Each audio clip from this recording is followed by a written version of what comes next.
Evelyn was abducted by Joseph Kony's rebels on her way to school. She had been spotted by Joseph Kony, and with him, it did not matter how old you were. If he wanted you, then you had no choice but become his wife. Evelyn, at what age were you abducted? 12 years old. What year was that? 1994. And how did you get abducted by the rebels? LRA Makiyo Mati Dugugang. I was coming back from school when I met the LRA and they abducted me. And what they told me was that they were taking me to Kampala. I could not tell that they were rebels because they were also putting on uniforms like the government soldiers. That means that they tricked you, or they told you that they are taking you to Kampala. That's why you went with them. When I met them, they weren't kind, they were brutal. And when I realized that they were intending to harm me, I pretended to be deaf. So they told me they were going to teach me a lesson on how to learn to talk. So they started beating me. After they had beaten me and opened up, they asked me where the main road was. And then I asked them where were they taking me. That's when they told me they were now taking me to Kampala if I showed them where the main road was. That day was not the only one abducted. There were so many other people, including one of my teachers who was killed. When you were abducted, where did they take you next? We were taken to a hill called Kilak Hill. And what happened next? Take us through that day that you were abducted. When we reached Kilak Hills, that's where we found there were so many other rebels and so many children that had been abducted. That is when I realized I had fallen in the hands of the rebels, when I saw other children like me. Kony has been known to claim having over 54 wives and fathered an uncounted number of children. For Jennifer, it was more than a nightmare as she lost a woman's most precious possession, her virginity and innocence, to the most wanted man in East and Central Africa. How did you end up becoming Joseph Kony's wife? Sudan, 1997. It was after we had reached the Sudan, and that was in 1997. That is when I became his wife. How exactly did it come about? When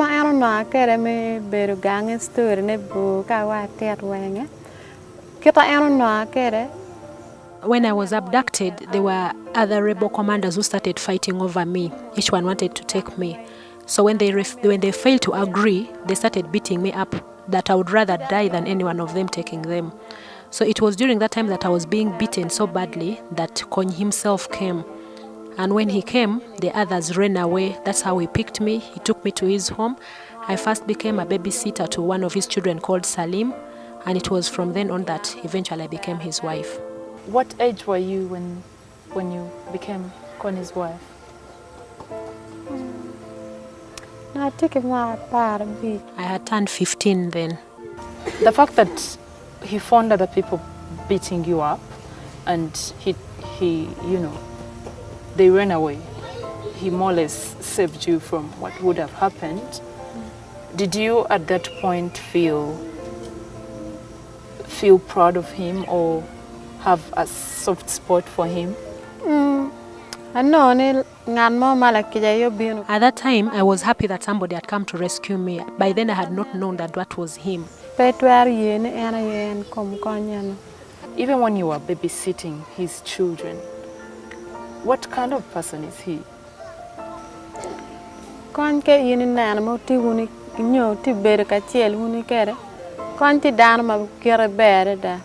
The strange thing about him is when you are sitting with him, when you are with him, he is a very nice person. He is always very jolly and he loves children. But being a leader, wherever anything comes up, he is always blamed. But when you live in his home, you will not see that bad side of him. He's a very loving person and he loves children. Even before Kony made advances to you to become his wife, you already was seeing him as a nice person?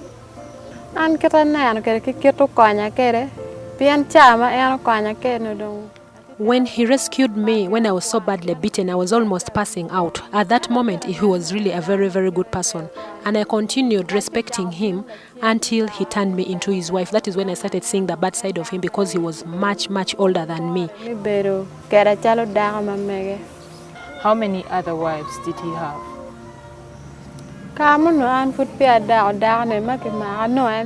By the time I became his wife, he already had 11 other wives. But when I was released in 2005, by the time I escaped, there were already 27 wives, the ones you can actually call wives, who were living with him, besides the other girlfriends he had. Where was his home that had his children and wives? Kony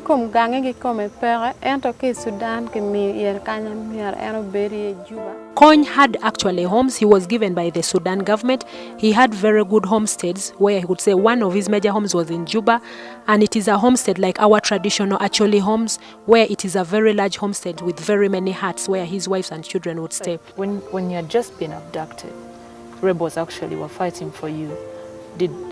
Did he ever have a clash with someone else over you, or other rebels making advances on you as well?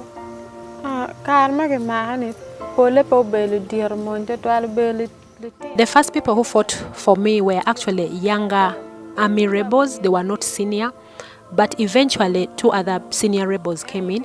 That was Odonga and Tabu, who fought over me. And when they failed to agree, that's when they decided to kill me instead. How long did you spend in that relationship with Joseph Kony? I was his wife for 11 and a half years. At what age did you say you became his wife? 15. Evelyn, 11 and a half years are many. So what annoyed you most about that time?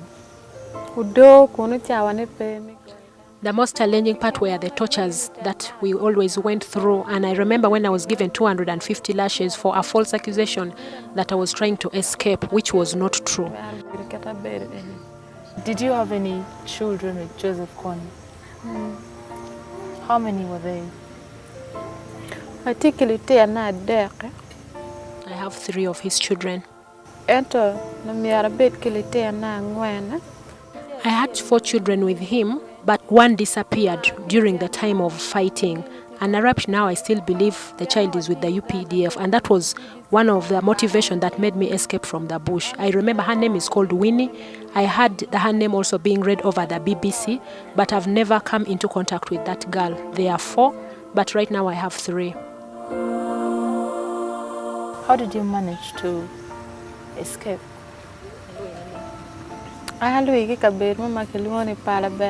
When my child was taken away during the fights, I started missing my child, and so that is the time I started thinking of going away to look for my child. I asked for his permission to leave Sudan and come to Uganda and look for my child, and he gave me the go-ahead to come, and so I reached our village called Palabek. That is where I had my escape. I never went back. Evelyn, around the time when you wanted your child back, you had 1 child? I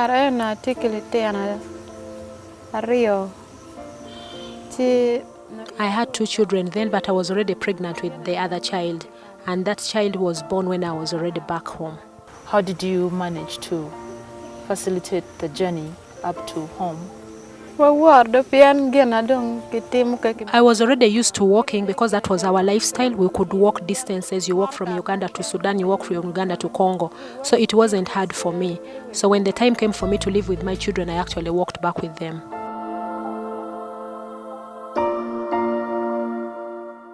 Her grief is evident, her sorrow tangible. It is heartbreaking to watch and talk to Jennifer. Starting a new life has not been easy, as thanks to a society that continues to judge her as though what happened to her is her fault. The 11 years and a half you spent in Kony's grasp, what did they reap from your life? What were your plans that you did not manage to execute because of that captivity?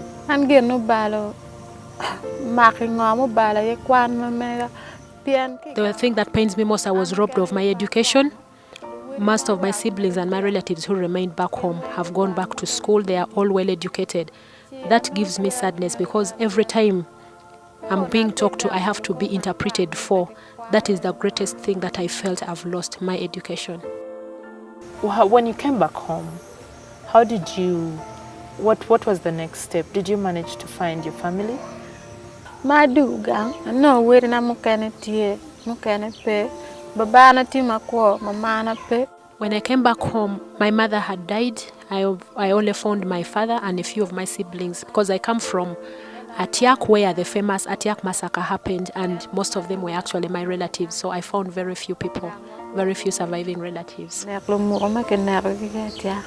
fact that you found a damaged family, were they in position to help you? Were they in position to calm you down, to counsel you? Where na ko jala, pian ma duguno dana ti kam. My family welcomed me, though when I came back they were already living in protected camps, which was so hard because the war was still going on. Even up to now, it is still challenging for me. I cannot exactly go back home because of my situation. So I still live in town. Have not yet been properly integrated in the community. Why is the community stigmatizing you?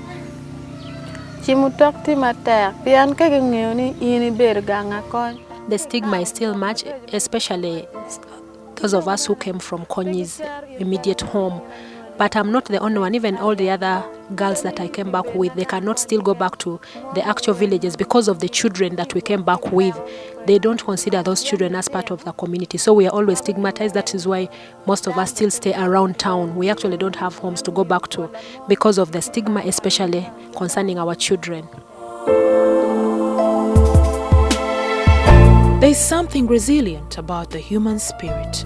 Somehow, despite the most despicable things that can happen to a human being, the spirit is able to overcome. Somehow. This is one of the mysteries of man.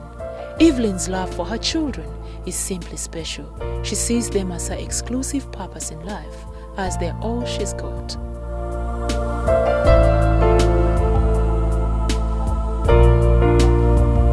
Besides the community, what is your relationship with your family, your immediate family?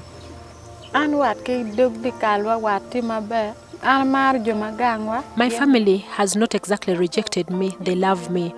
But they still have a problem with the kids that I bore with Kony, because they always say that Kony killed so many people. There's no way you can come home with his children. So that one hurts me because there's no way I can do away with the children. They are mine. Even when I got them under those circumstances, they are still my children. So that remains a challenge to me. I cannot go back to my family because of the children I have. And I'm also afraid of the community. If I went back and they realized that those are Kony's children, something bad would happen to them. So I end up staying in town because of that fear that the children will not be accepted. Evelyn, did it at some point bother you to the point of reducing the love for your children, that they are Joseph Kony's children as well?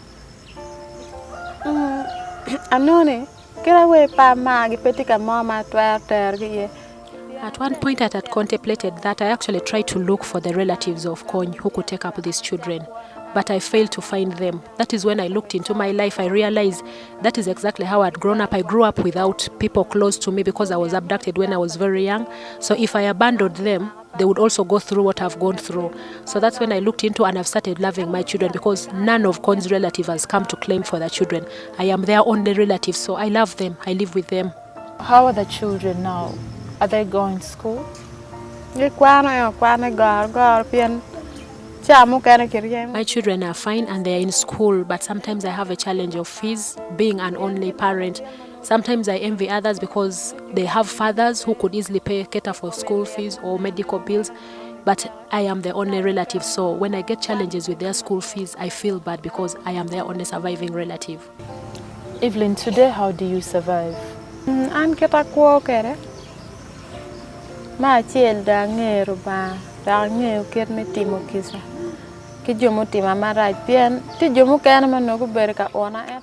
first thing I did, I accepted the Lord, so it has given me a reason to move on. I'm born again, so it was even very easy for me to easily forgive.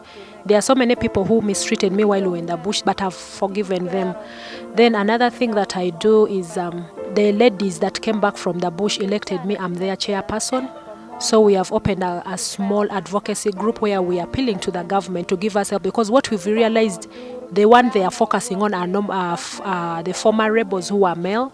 They are the ones the government is looking at. So we are trying to appeal to the government to also look at us as women who were once in the bush, who suffered the same fate, but nobody seems to care for us.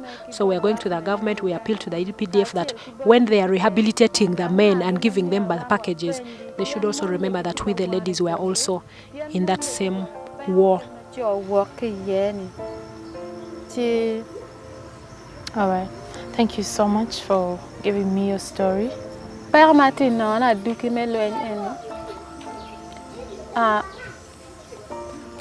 Personal appeal is what hurts me most. Every time they look at me, they think I want to escape and go back to Kony. But one thing that everybody is forgetting, that I was also abducted when I was a child, and it is me who escaped. And I'm being stigmatized even by the local leaders. They cannot, I try to apply for a passport, it's now 3 years.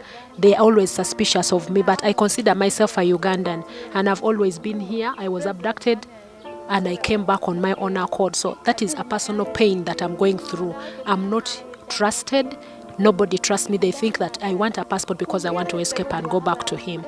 They do not know the hurt and the pain I'm going through because of being stigmatized.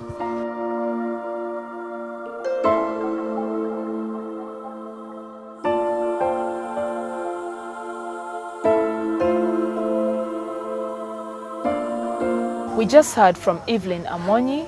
Evelyn was abducted as a child at a very tender age and subjected to circumstances beyond her control.